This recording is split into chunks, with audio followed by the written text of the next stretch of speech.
in which issues arise from connecting domains. Do you have any idea what a domain is?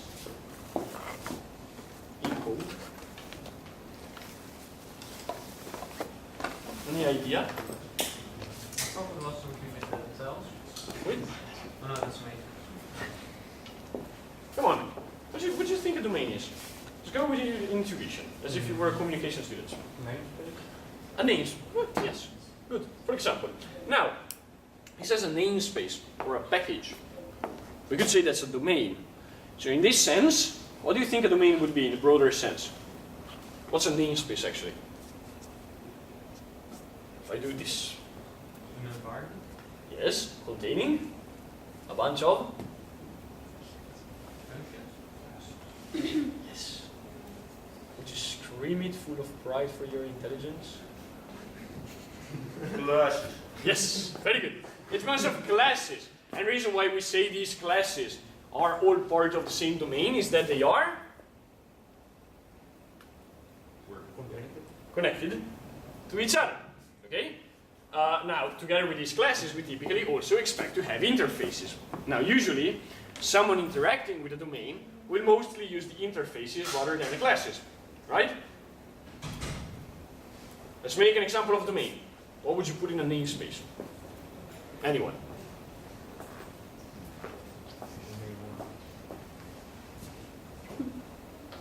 Go on. Like class car? Okay, car would be a class in a domain. Then what's the domain to which car belongs? Vehicles. Yeah, my God, you're on a roll today. This man's on fire. So, vehicles would be a domain.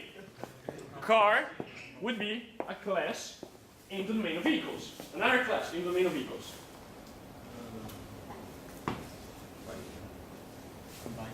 Motorcycle. Yes. A trike would also belong to the domain. A lorry would belong to the domain. An environmentally friendly electric car would belong to the domain. Right? All these things. What are they? If they belong to vehicles, what are they? What is common to being a car, to being a trike, to being a motorbike, to being a lorry? What's common to them? They're all vehicle. So vehicle will probably be. Yes. Oh, sorry. Interface? It was roughly right here, 30 degrees. It is an interface. Okay. Good. So the idea is that a domain is a bunch of classes and interfaces connected logically to each other. All the classes implement one or more of the interfaces of the domain. And those that use the domain typically use the interfaces. So that if you have an application that has a bunch of vehicles and you decide that all of a sudden there's a new sort of vehicle, then it doesn't break your application because you're using vehicle, you're not using specifically car. Okay?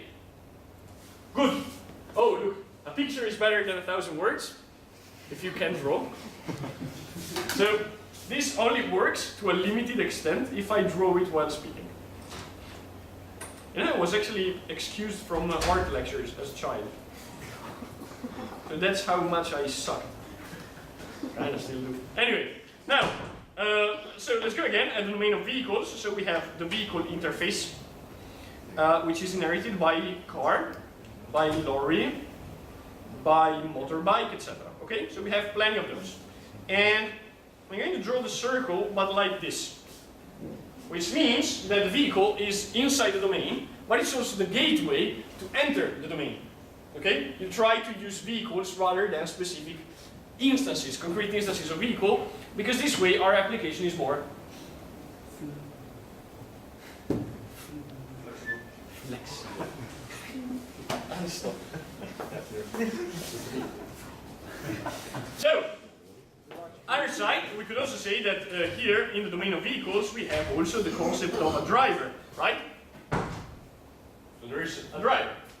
Now, other domain, so somewhere else, another application, other programmers, other company, they build a domain of people. And in the domain of people we have person as the dominant interface. Then we have student is a person. Then we have late student, langstudenten. That's another very common sort of student. Then we have teacher, then we have manager, and so on, okay? And this is another domain. Now, these two domains are built by different companies, different people, so they are separate, they don't know each other, okay? They're different files on different machines. But the two domains are semantically connected. You win this round. So, the two domains are semantically connected. What do you think it means? They're semantically connected. Or do you see a connection between the domain of vehicles, with driver, and the domain of people?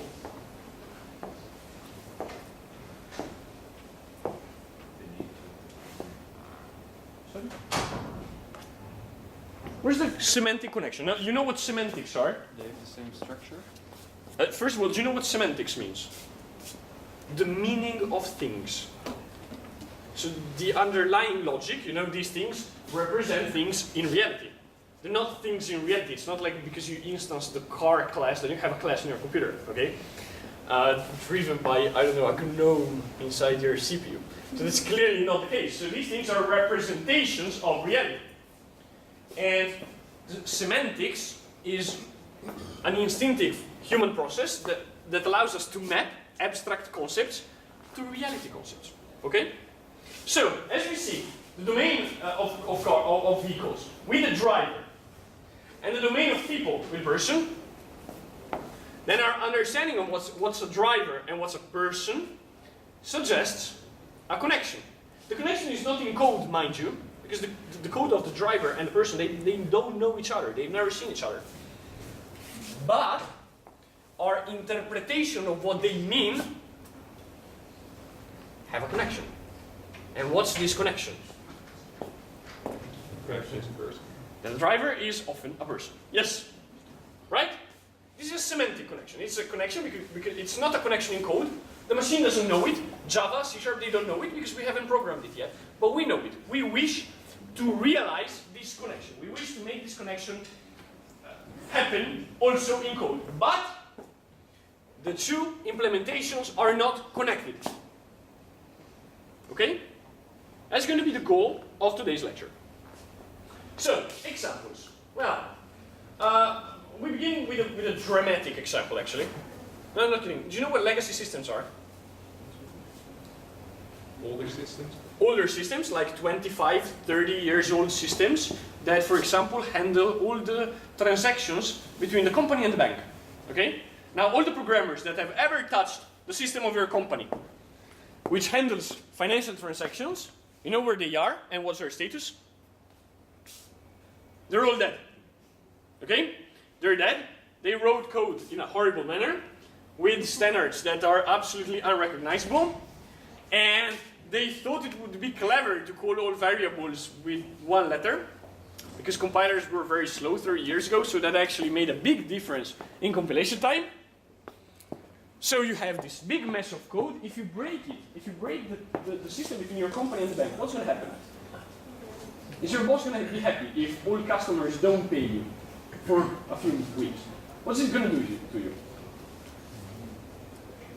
Cut your balls off, I would guess, actually. That's what I would do. Strangling would be way too little. So, you have this legacy system. It can't be broken.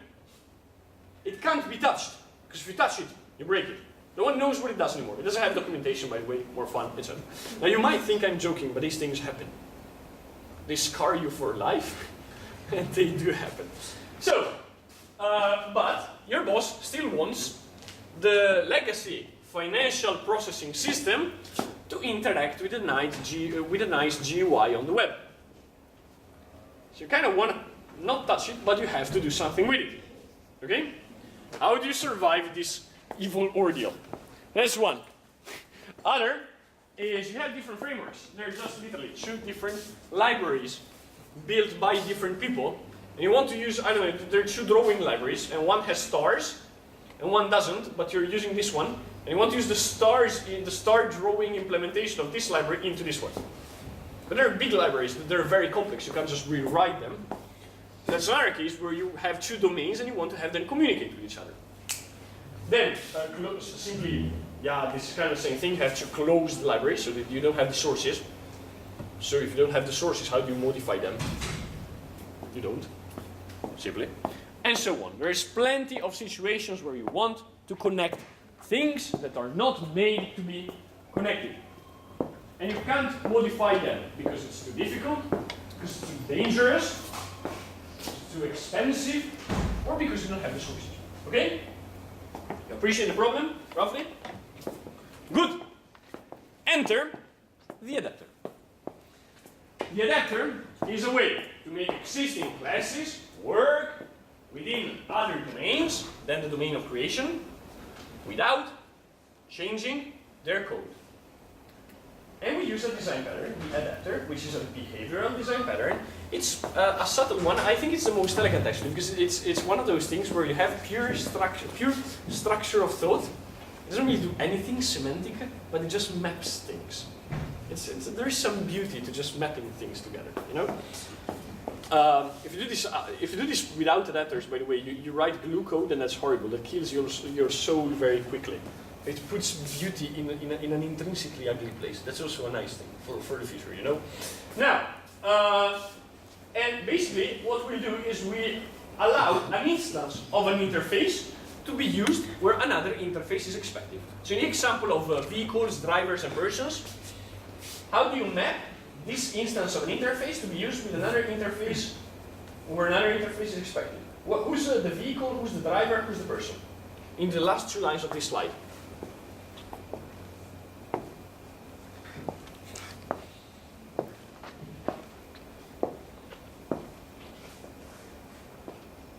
We're going to get some tea. I do really want to answer that.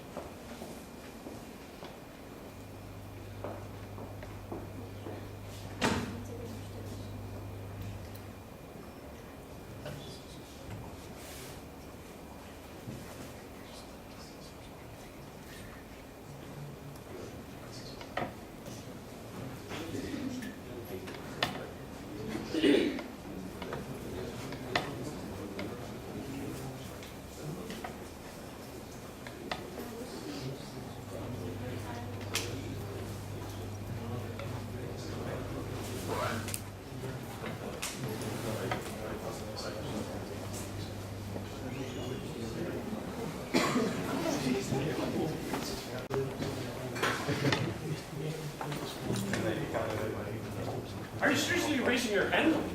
Is that in relation to the question? What? You raised your hand in relation to the question? How to answer? Oh, good. I think that the first instance is the person. And Yes. The last one is the vehicle. Yes, you want to use an instance of a person in a place where a driver is expected. Kind of makes sense, you know? You want to connect them. Now, it also doesn't make any sense to just say, you know, the lazy bastard solution would be take the person and make the person implement the driver interface, right? That seems like the cheapest, the laziest solution, right? It's, what's it going to be, 5 minutes? But you don't, because how many things can a person be? A lot. I mean, a lot, yes, really a lot. But does it make sense to say that every person is a driver at all time? You don't have this relation. You might want to be that a person acts as a driver for a while, okay? So you want to be able to create these connections dynamically and destroy them when needed. So, so the original implementation therefore cannot be changed. Also because we might break the person. It might be that the person has, I don't know, some methods or properties that have the same name as the ones in driver and have a clash in names, but different types. So that would be a problem, and you really don't want to change anything to the interface person. Now, examples. Well, the example we'll focus today on, but we'll see the others as well, is a shape in another drawing library. Suppose that we have 2 classes. Dames, dit is een les, alsjeblieft. Shh. Dames. Now, so consider 2 classes, legacy line and legacy rectangle. Now, do you think you're ever going to find classes that are called legacy line and legacy rectangle? No. No, it's just an illustration thing. So no one says, I'm going to write code that's going to be legacy. So obviously, their names would be line and rectangle, okay? But in an old package. So, legacy line and legacy rectangle, they have no interfaces, nothing whatsoever. And they have the draw method, legacy line, and draw method, legacy rectangle. Okay? That's what they have. No interface, nothing special, and what the draw methods do is, how would you describe it?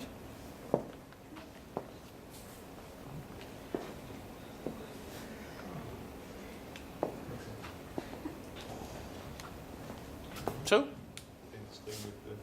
Yes, so they print on, it's a way of drawing, you know, it's a bit of a poor man's way of drawing. If to keep things simple, you should imagine that these classes have much more logic actually. They draw pixel per pixel, so there's lots of code to draw a line or rectangle, okay? So just one line is obviously too short to be of value. But try to imagine that console.write line is much bigger, okay? Good. Now, suppose we want to build a drawing system. We have the legacy line, the legacy rectangle, we also have the non-legacy circle, which by the way would not be called the non-legacy circle, would just be called circle. It's to distinguish that they belong to different domains, okay? Non-legacy circle is our own class. We have implemented it, we have the sources, we can change them. Can we change the sources of legacy line and legacy rectangle? No, we cannot. Well said. Good. Now, we want to build a drawing system where we have a list of shapes. How do we put a list of shapes, given that they all have different types and no common interface? Do you know what's happening here? Lines 1 through 4? Do you know what object is?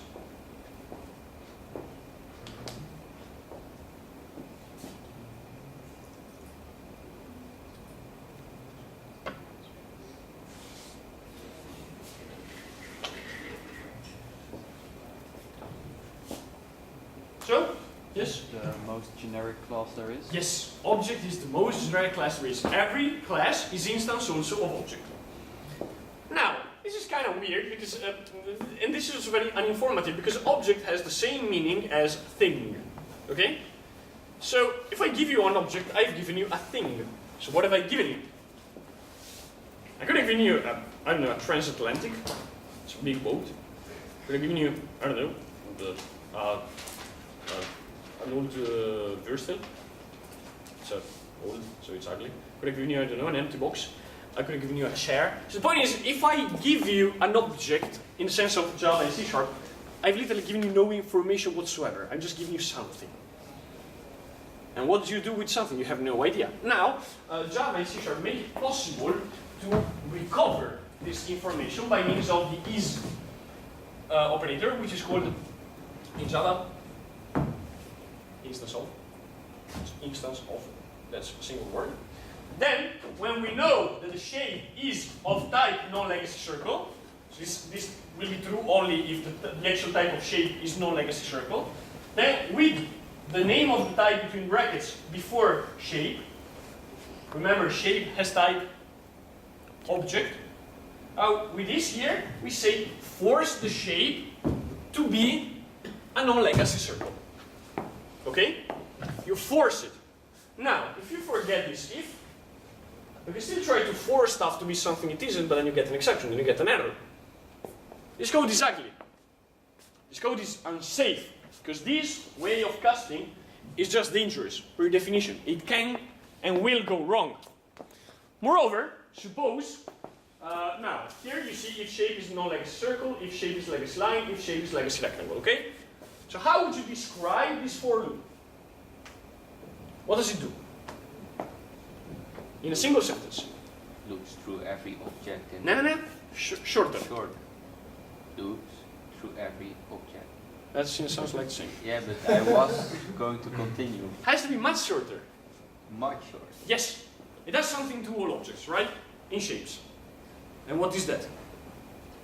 Drawing them. Yes.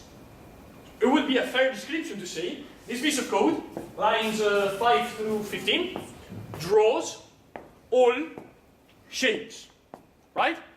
Remember, code always has to follow the simplest explanation possible. If it doesn't, a programmer will come and interpret the code with the simplest explanation possible, which then will be wrong. Okay? But the explanation wins always, because our mind is weak. I'm not kidding. So we are lazy. We try to save calories for not thinking, because we don't want to go dead next winter. So we are programmed to be cheap in the use of our brains. So we want to be lazy. We try to force a simple explanation in our brain to implement everything. What's the meaning of that? We just roll the shit. Okay? Which kind of a simple explanation. It kind of also makes sense. Meaning that if you have 50 elements in the shapes list, then how many things will be drawn? 50, right? Yes? Now, you might be surprised to find out that this can go wrong, because suppose now you add something that is neither like a circle, a line, or rectangle. Now, mind you, neither of these ifs will succeed. So now, of your 50 elements, 49 are drawn. And by this small mismatch between expectation and behavior, what is born? No, not an exception, actually. Frustration. Yes, frustration, but specifically, what is born? Bugs. That's where bugs are born. In this unholy mixture of expectation and non-matching reality. Okay? It might be subtle. This is also particularly beautiful because you're assuming 50 things are going to be drawn, but there might be some weird case where you put the wrong thing in the list, and it doesn't get drawn, but it does also not say anything. It doesn't even crash. You don't see it. So this is one of those bugs that you don't observe. And it breaks somewhere else. Perhaps you have a counter here and you really expect the counter to be equal to the length of the list. Yes? And then you get to the point where a week later of debugging and sleepless nights and crying and banging and saying, why did I choose this education? Then you end up and you get one of those moments of, whoa, this value should have been 50, it's 49. Have you ever had some feeling like this? Did you find out this value was supposed to be something else? That's what you get, but you don't get any errors. You don't see any errors because it just draws everything that it's supposed to draw. Now, so, I guess this is scary enough, so we try to make this prettier. We try to make this more reliable. Now, we define an interface that is the gateway to our own domain. Our domain is a domain of shapes, so the fundamental interface will presumably be the shape. And what is the only thing we want to do with the shape? Want to draw it. Okay? And drawing in this case takes a bunch of parameters, doesn't it? So, at this point, and this is beautiful, we define a new class, line. Line implements shape, because line is a line in our domain. Now, what's the only field of the line?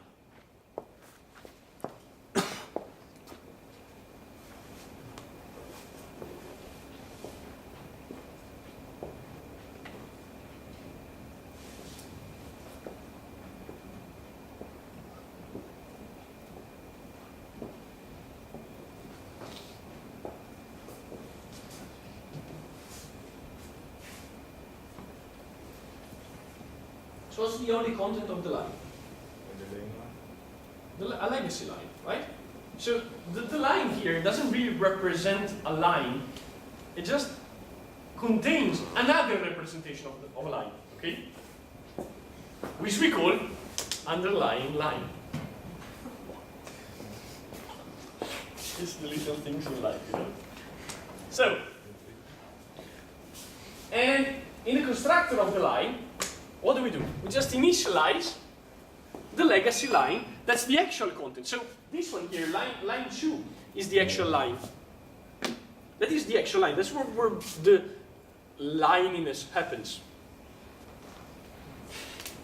Now, at this point, obviously, the line being a shape needs to implement one method. And this method is draw. How do we draw the line?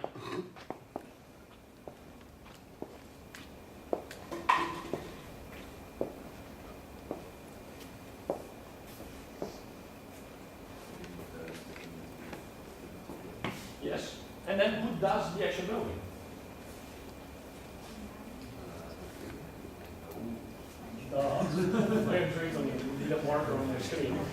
Especially not a permanent marker. Screens are expensive. Who does the actual drawing? The underlying line. Yes? So the line here, does it actually do the drawing itself? No, it delegates the drawing. It says to the underlying representation, which is the actual line, it says it's time to draw yourself.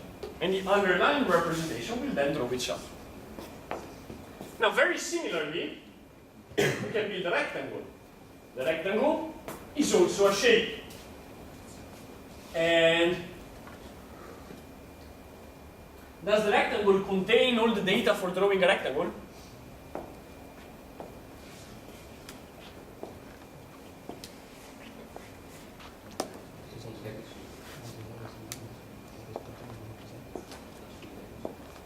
So, does it contain all the data itself? Not really, not directly. What does it contain?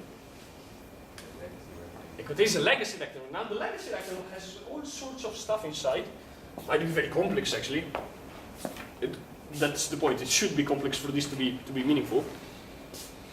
And so the rectangle is just a container. It's just a reference basically to a legacy rectangle. And when we try to draw the rectangle, who does the actual drawing? The underlying rectangle. Exactly like for the line. Do you see the similarity? Now, let's see what happens to the code, the ugly code of before. Look, what you see, what you notice. Is it? No more if statements. No more if statements, that's nice. So now, lines 5 and 6 and 7, just 3 lines instead of 10 lines. That's nice, so we've reduced code by 10 lines. Nice, so it's a factor of 3 actually. That's gone away with function. Now this code, how is it described now? Draw on the shapes. Now it's actually correct. Now that's actually what it does. That's nice. But we're not done. As you notice, the list here, which had the type list of object, yes, is now a list of shape. So now, instead of saying this is just a list of things, it's a list of shapes. We know something more about what's the content of every item on the list. But look at line 2. Shapes.add of what?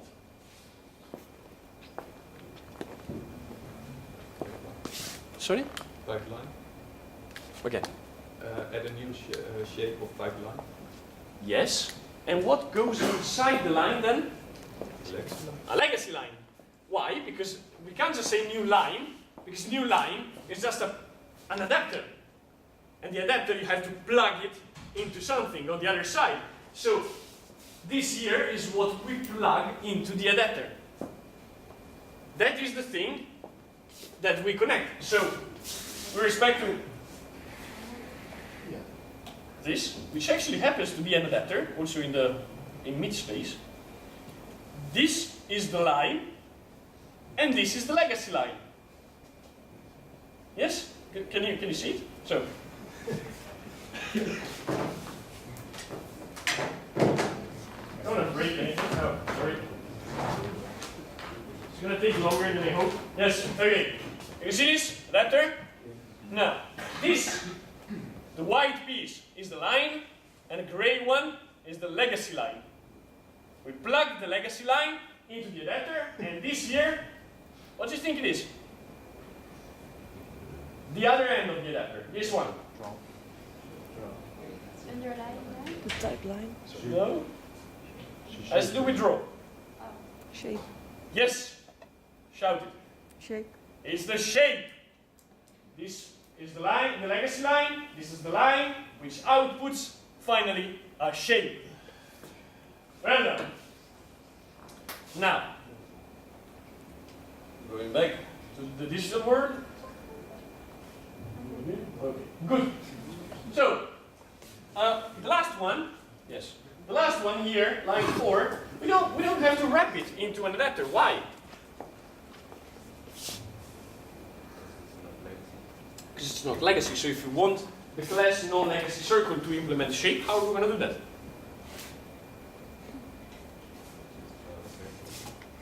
No, I mean, I want to have the non-legacy circle class implement the shape now. How do I do that? If it's non-legacy, who's the owner of that code? We are. So what do? Just make it implement shape and we're done with it. It's our class, we can change it. If it's our class, then it means that we're working on it. It's still in the dynamic phase of its life where we know what it does. We have the documentation, we have the expertise. And we can just say, okay, we need it to be a shape, we change it to be a shape. I mean, non-legacy circle is a circle in our domain of shapes.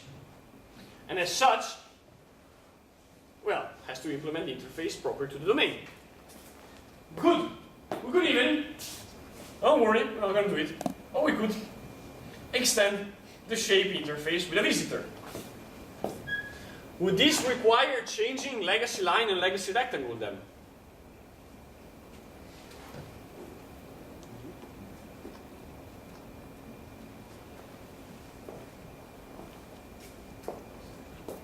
I add a method to the shape. Thus, adding the method require changing now the legacy line and legacy rectangle as a response.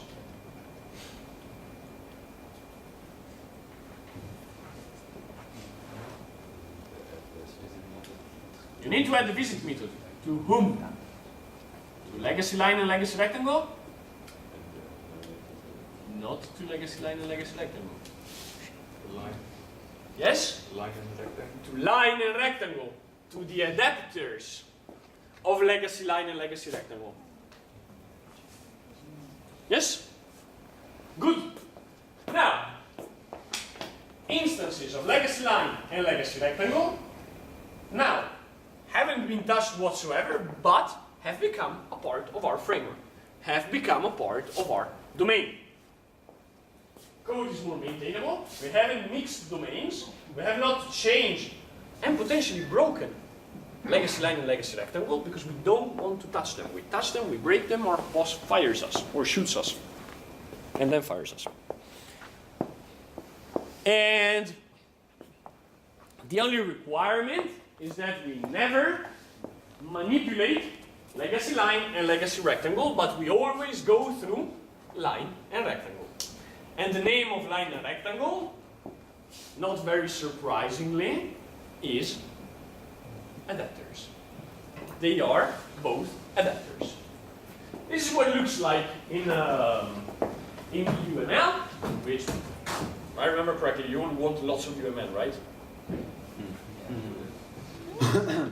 Enthusiasm is overwhelming.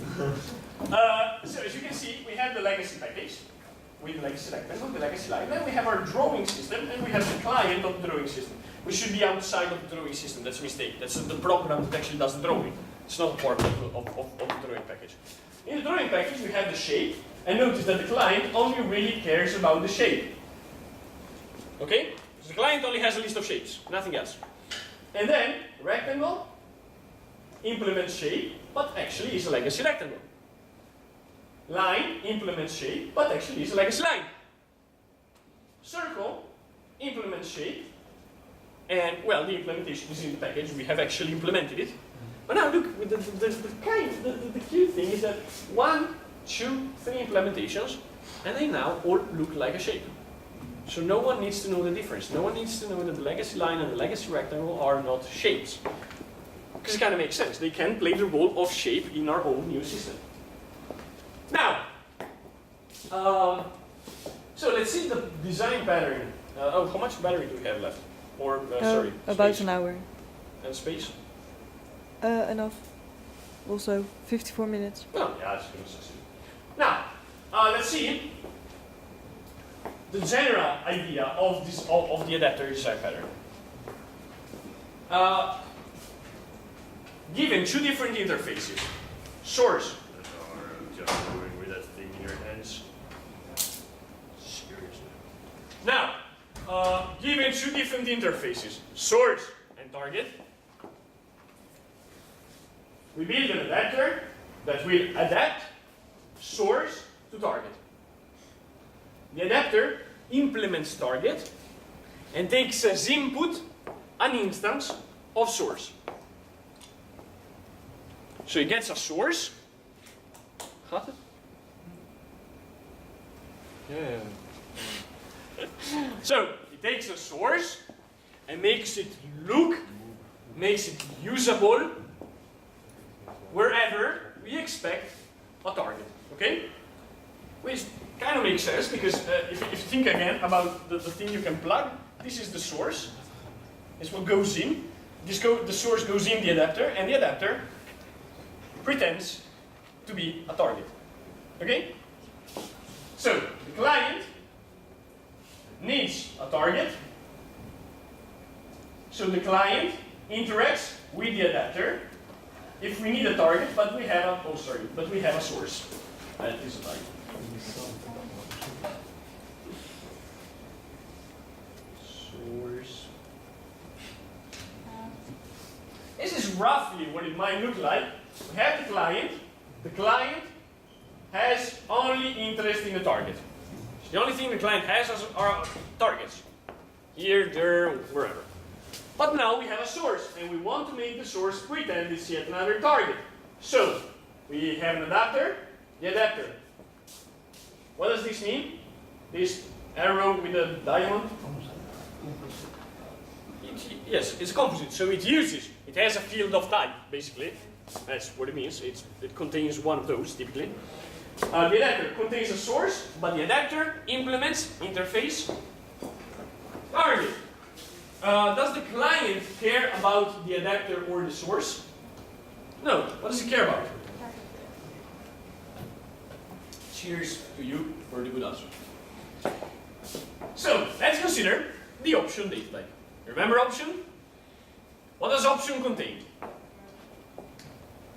What can option be? Everything. Sorry? Anything. Anything? Yes, but how many? Infinite. No. Far less. How many things of whatever type can an option contain? There are two possibilities. Yes. And what are these possibilities?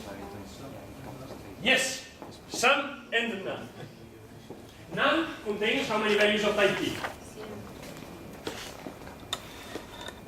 Yes. 0. And some contains how many values of type T? Sorry? How many? 1. So an option is either some or none, so it has a 0 or 1 element. So this is kind of a collection. Oh, why not? I mean, the point of a collection is that there's a variable number of elements, right? Now, typically you expect kind of more than 0 or 1, but for the simplest collection of all, you could say that option is the simplest collection of all. Kind of makes sense. I mean, it's a bit of a list, which is either empty or very short. But the moment you have this or, either empty or very short, then it means that it has a variable size, which makes it a collection, okay? So, it means that it can be iterated, like we've seen last week, 2 weeks ago, last week, two weeks ago. Yes. But option does not implement the iterator interface. So, what we could do without an adapter, this is a stupid idea by the way, this is just for illustrative purposes, so do not do this at home. We have the iterator, which has that next, which has type option of T. Then we have option of T with whatever methods we choose to have there, plus to make the option iterable in the naive way, what do we add to the option interface?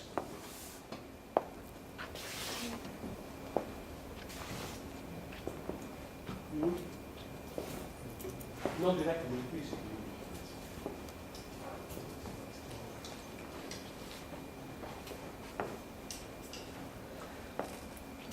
Line 1 of the second block. What's that saying? Yes, option implements iterator, which means that now every option also has to be directly iterable. Okay? Good.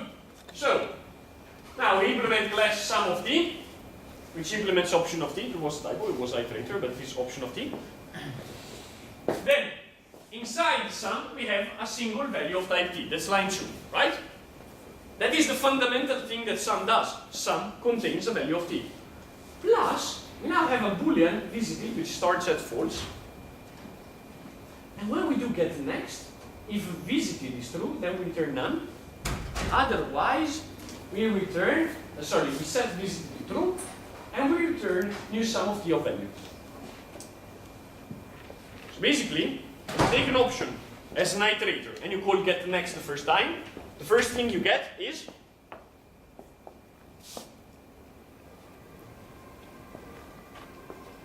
does the first get next do? Yeah, but the first one, what does it give you?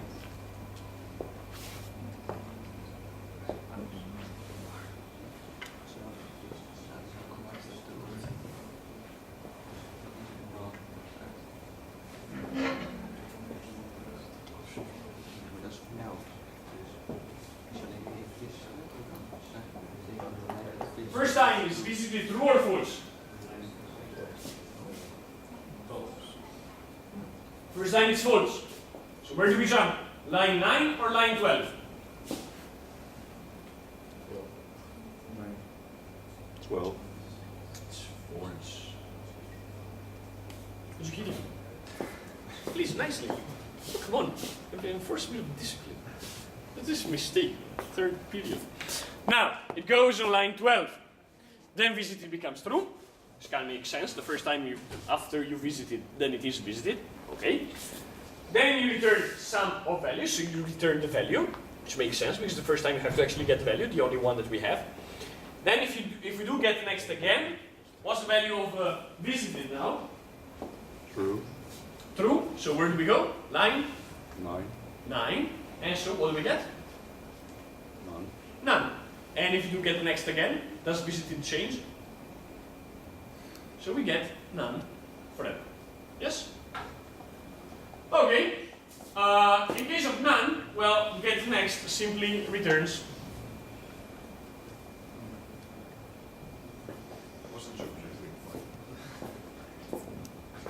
What does get next do in case of none? How many elements do we have? Within none. Yes? None. None.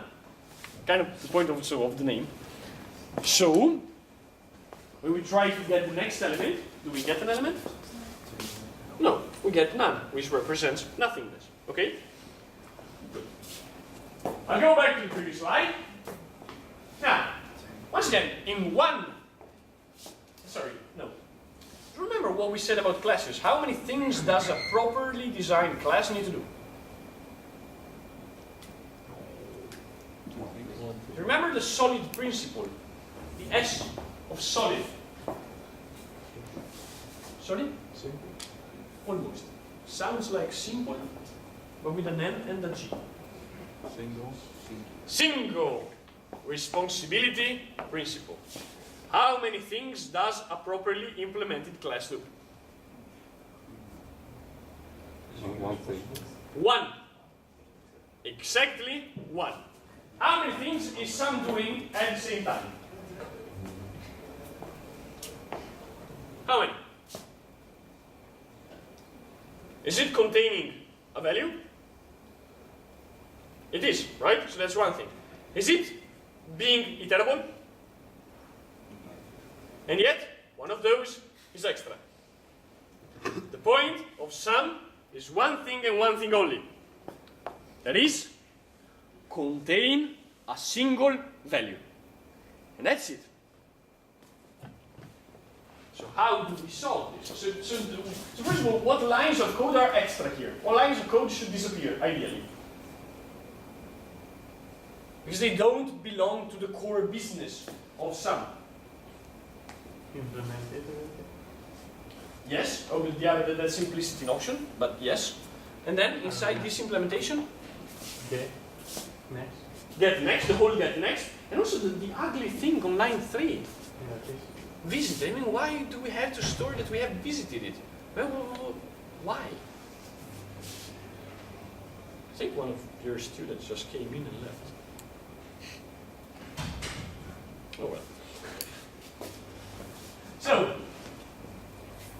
weird. Like, oh my god, no, I was trying to avoid this lecture.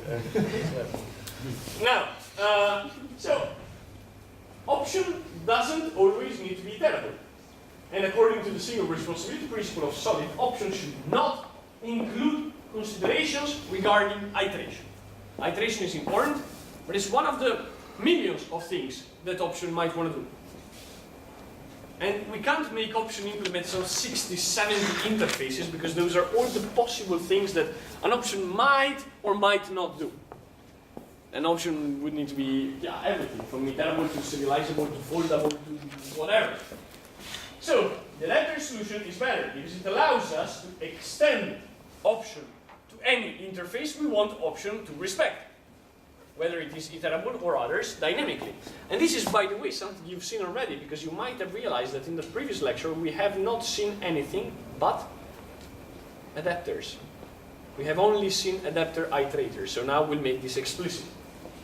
Now, we could say that the iOption iterator implements iterator, contains inside, look, line 2, an option, and then it implements getNext on the basis of the underlying option. Yeah, take a minute to read this. It's actually quite straightforward code.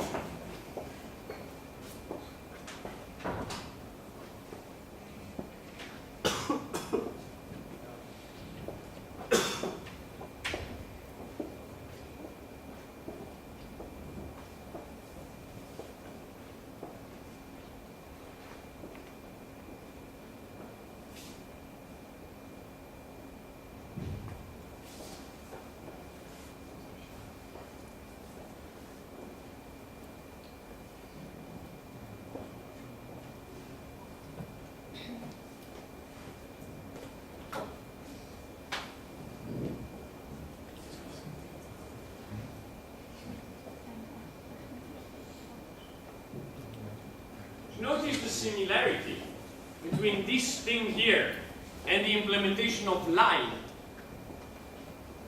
So think about line, shape, and legacy line. Where do you see them back here?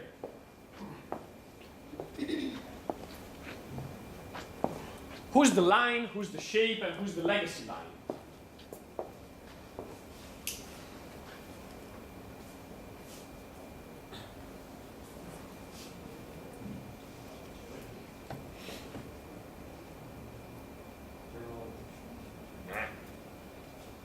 Not so easy.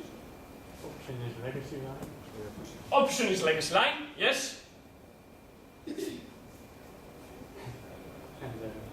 Yes? someone else. No, you.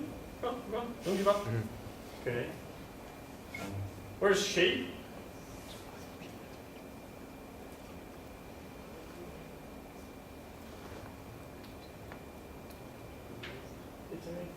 Yes? And then, option iterator, who's missing? So you said, option is legacy line, this is shape, and who's option iterator? Yes. Good.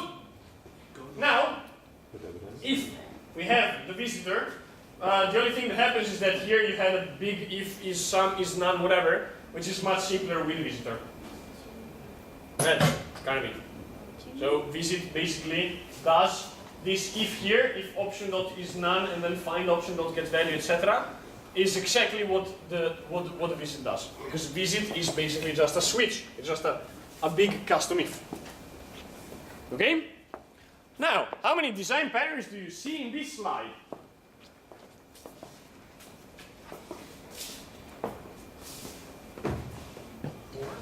Sorry? All the lectures together.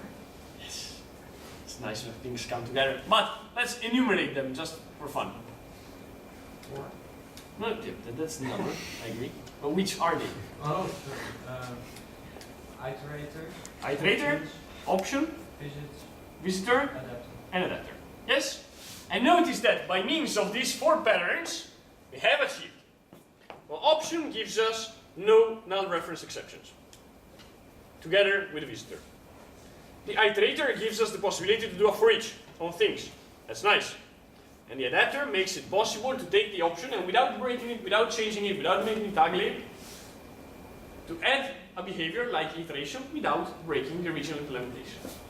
And those 4 properties make up for maintenance, make up for nice separation of concerns. Notice that by virtue of the visitor, look, this big ugly slab of code here becomes 1 line. That's nice. Code becomes shorter, becomes more elegant, becomes something that you can describe with a single short description which actually makes sense. There's lots of power in design patterns. I hope you can see it from this roughly. You can guess at the power. This power is what ultimately makes up for the fact that you get a big application. Someone tells you want to change a piece, I don't know, you have a big website in ASP.NET and you want to change the authentication system, and just go, you change a class, you put a new Facebook authentication instead of new standard authentication, and it actually works. And it's beautiful actually, because then you have done something very complex with very, very, very little code. ASP.NET, by the way, the MVC pattern is a beautiful example of lots of design patterns everywhere. I would encourage you to take a look-see, just to get an idea of how this takes shape in practice. It's actually beautiful because doing something like a Facebook authentication is a bit of work. It's not something that you do in 5 minutes. And certainly it's not something you do in 5 minutes safely. You will expose, I don't know, all credit card information of your company to, I don't know, everyone that wants them. And we do hear of these things occasionally, you know. But with something like this, you can actually more easily integrate other implementations, you can split concerns, and so on. Now, one last thing. Adapters map, connect behaviors from one domain to the other. But they don't really add or change anything. What goes in, goes out. Maybe in a slightly different form, maybe in our box, maybe with extra parameters. But we don't, the adapter doesn't do anything really. It just forwards things. It gets a request, forwards it to the underlying implementation, gets a result, gives it back. Okay? So, consider, if you remember, the traditional iterator and the iterator that we've seen in the previous lecture. The traditional iterator, I've simplified it, has bool move next and t get current. Remember, roughly? So you call move next, you see if move next gives you false, then you don't have the next element. So you can't do get current. Otherwise, you have the next element and you get it by means of get current.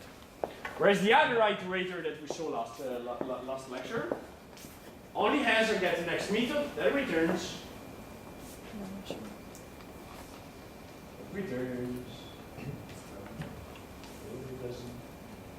Oh, come on, look at the iterator interface.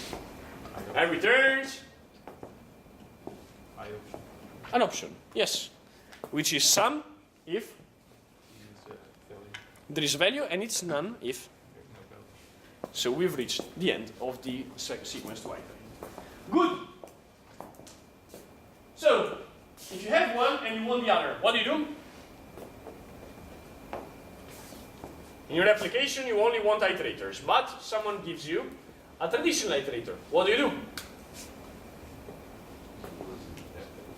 build an adapter between them. So, for example, we could build the make-safe adapter that takes as input an iterator, no, other way around, takes as input a traditional iterator and implements the iterator. So it basically takes as input a traditional iterator and makes it pretend to be an iterator. Okay? So the implementation, do I need to go through it? Because we've seen it last lecture. You should be able to easily imagine that, I mean, it's just a combination of course. You call move next, you call get current, and you wrap it in an option in this case. Okay? And similarly, we have make and save, which takes as input the other way around. An iterator and implements a traditional iterator, okay? And it implements get current, move next, etc. And it's kind of boring. Now, but at this point, here's the question. If I have an iterator, let's call it with the imaginative name of it stands for iterator. And this iterator, if we iterate it, it gives us 5 6, and 7. Okay? But then we say, okay, we do make unsafe of this iterator. And we iterate the make unsafe, the traditional iterator. What do we get? What numbers do we get? 5, 6, and 7. Okay? Now, we make it safe again. What do we get now? Yes, 5, 6, and 7. Okay? So, what is the type of IT?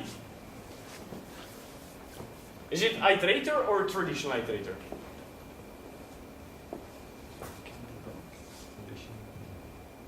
Of IT?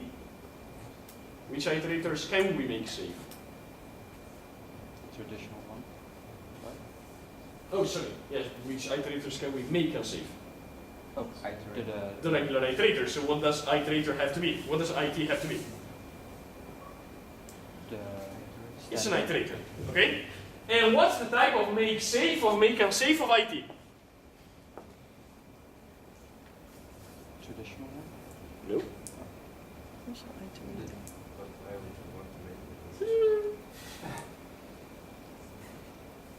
Same type. Yes, it has the same type.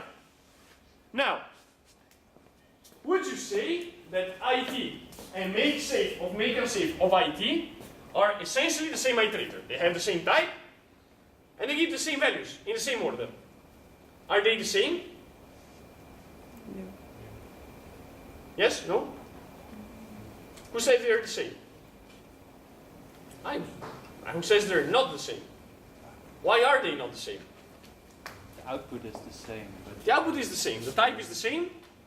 yeah, it doesn't mean they are the It same. looks like a duck. It quacks. Lays eggs, swims, flies. What is it? Bird. An object. It's a duck. I mean, it has all the properties that we can observe about an iterator. They are the same. It's not exactly the same one, but it behaves exactly in a way that's indistinguishable. Okay? So, make safe or make unsafe of IT is exactly the same as IT. Okay? This goes through a make safe and a make unsafe, but it is the same. Now, other way around. Suppose I have IT, which is a traditional iterator now. I make it safe, I make it unsafe. What do I get? I get another traditional iterator. And does it give the same elements as IT? Yes. So is it the same? So this means that make safe and make unsafe are inverse operations. They annul each other. You understand this? They annul each other. They annihilate each other. If you do make safe over a make unsafe, it's like you've done nothing. But do we want a make unsafe Would you I have to distance it to put that away. Yes. Oh.